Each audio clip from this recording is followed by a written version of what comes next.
The V-sets are an all-time favorite by local train spotters. They've been around since 1970. Although most people prefer the brand new D-set trains, there are multiple problems with them. Originally too big for tunnels, the D-sets seem a much more suitable way of getting around, though has anyone thought of how they aren't built as good as the V-sets? Just take a look at this. As you can see, the V-sets are built to last and have special features to survive harsh weather conditions. Double glazed windows and extra doors to keep passengers warm. And these also have the purple interior.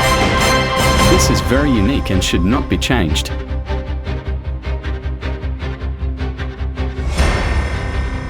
As you can see, this is most definitely not double glazed windows, just looks like it was brought off Temu for 20 cents per window.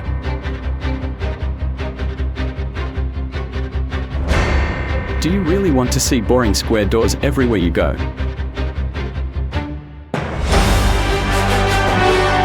Or rather a more classic approach?